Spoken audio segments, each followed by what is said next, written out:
Good afternoon, everybody. This is Grant Kaplan, or Grant Kaplan, depending where you come from. Hope everybody is well. Today we're going to be discussing a topic which affects all of us, and to some a greater extent, to some a smaller extent.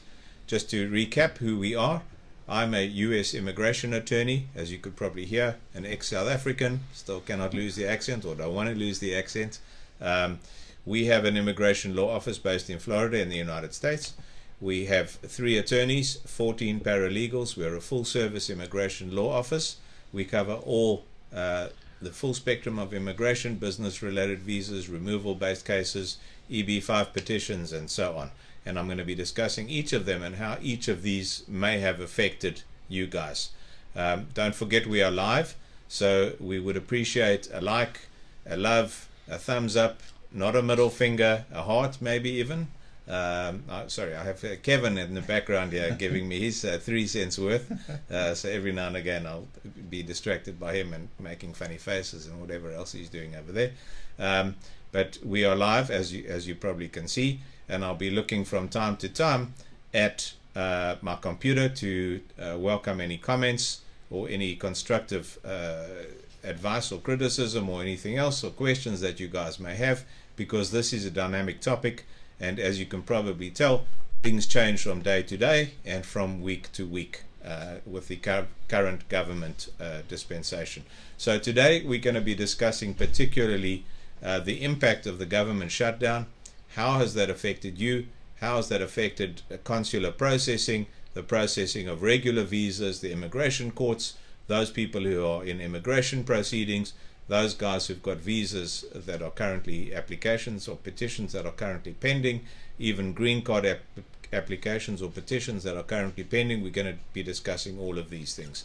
So let me have a look quickly and see if anybody has taken the time to say hello to me, and let's see how we go from here. So we're looking to see who has gone ahead and given us any kind of comments here, and I see various others so far. Lots of people: Derek, Stacy, Rosanna, Adam, Poliana, Milan, and various others. Welcome to you all, and to any others who might be coming along. Some guys are indicating. Motaleb says he's interested to go to America. Gail says hi, and hi back to you guys.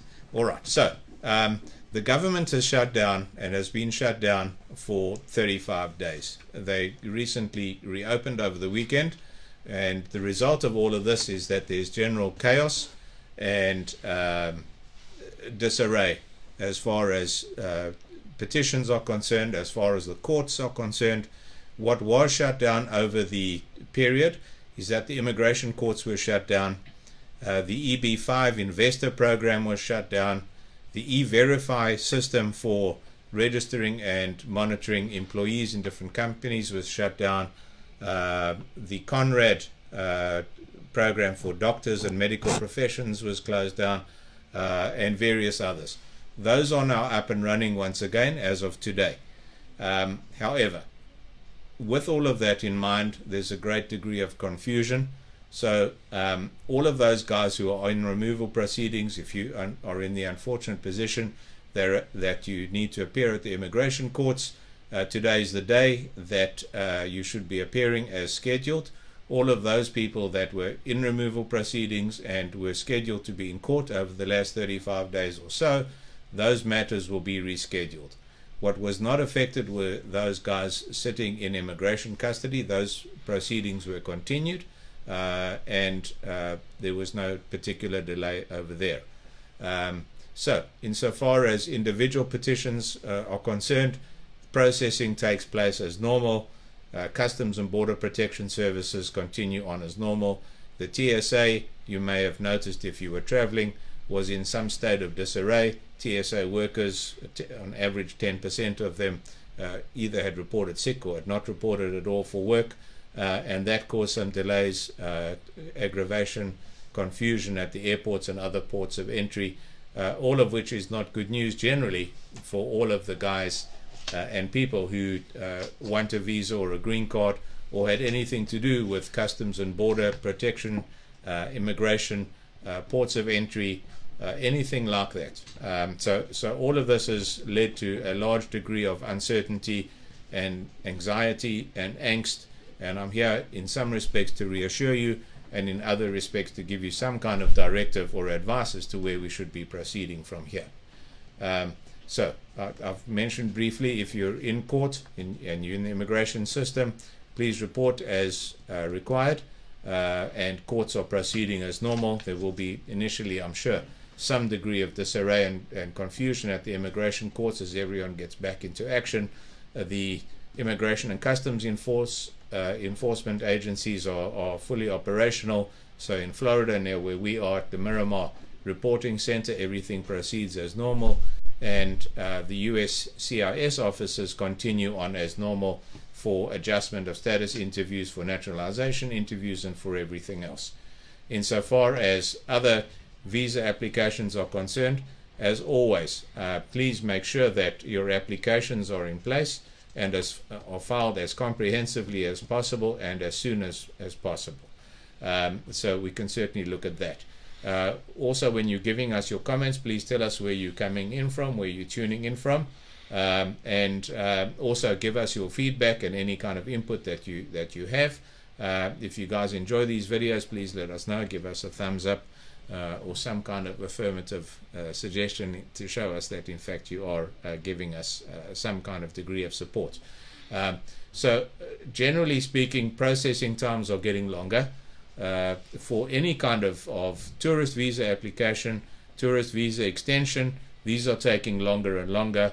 One particular category that is particularly troublesome are people that are applying for student visas whilst they're in the United States. So let's say, for example, that you have a tourist visa in the United States and you now wish to change your status to that of a student. Typically speaking, a student visa nowadays is maybe taking 5, 6, or even 7 months to approve, and therefore your proposed start date to attend classes is not going to take place anytime soon, and the prevailing view is that you should continue to apply for extension of your tourist visas so as to keep yourself in status in the United States. Do not let yourself go out of status, out of your tourist visa or any other visa whilst you're waiting for a student visa or any other visa for that matter. Keep yourself in status. Once you're out of status, guys, it's very difficult to get back in status once again. So certainly always keep your wits about you, and always, if necessary, consult an immigration attorney to know how and where to proceed. These things are invaluable. Once you've lost your status, once you find yourself in immigration proceedings or in desperate straits, very difficult to get yourself back on where you should be. So, contact any useful, reputable immigration attorney to assist you. Once again, you're welcome to call us at any time. We have a 24-hour emergency hotline. Our telephone number in the United States, +1 561 347 8440, and you can contact us on Facebook at US Visas and Green Cards. If you want to email me, you can email me at my private email address, grant@gkaplanlaw.com. That's grant@gkaplanlaw.com.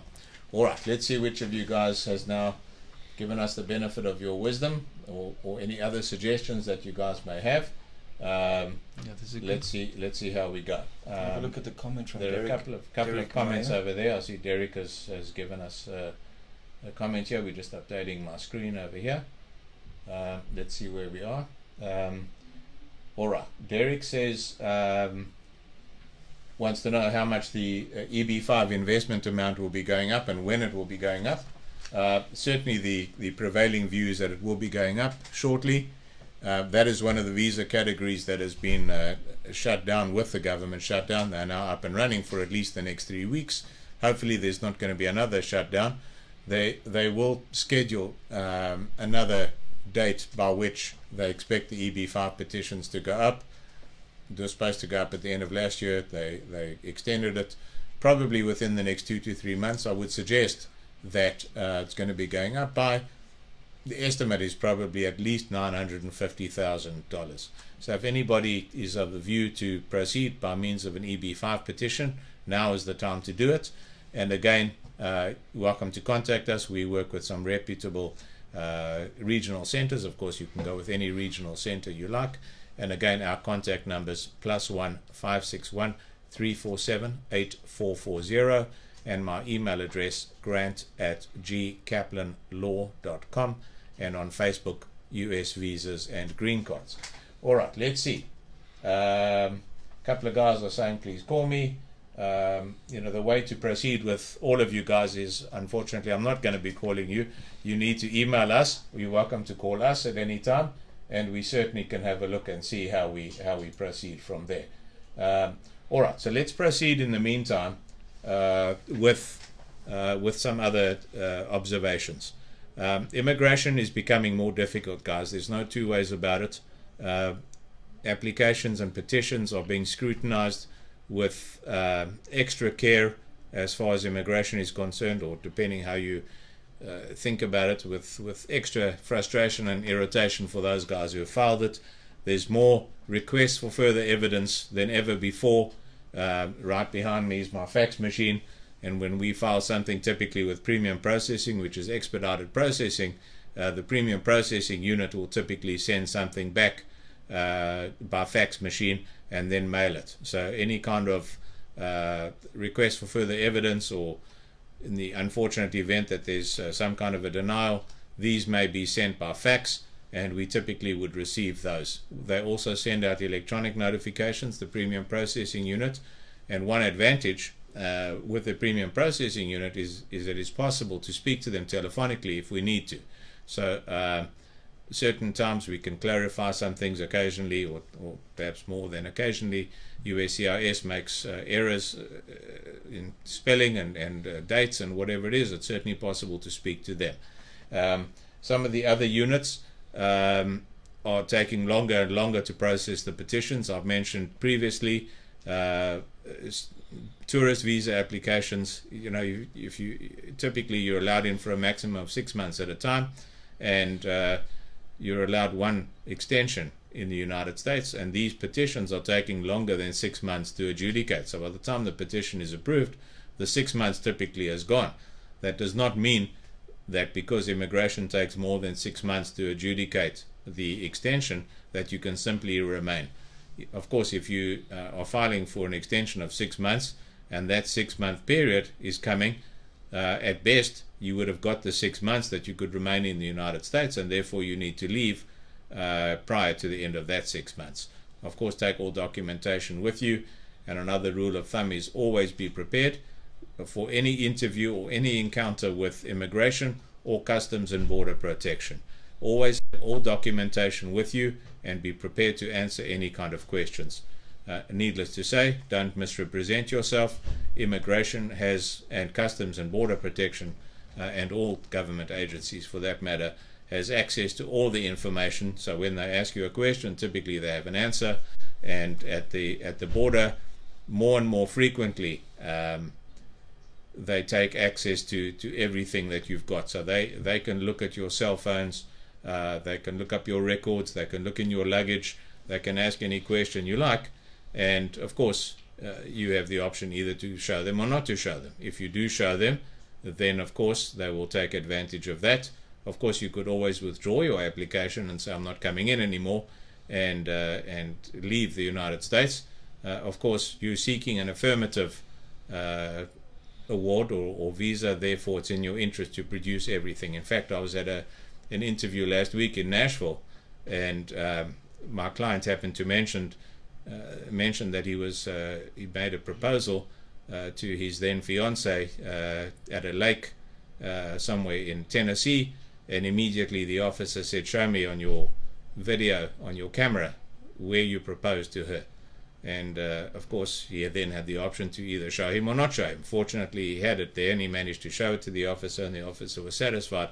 But they're more and more inclined to look at all of these things. In fact, I once had an interview talking about spouse interviews where we came in and the officer said to the spouse, who was the applicant, the US citizen, said, show me your bunch of keys, and then went to the other guy, the beneficiary, and said, show me your bunch of keys.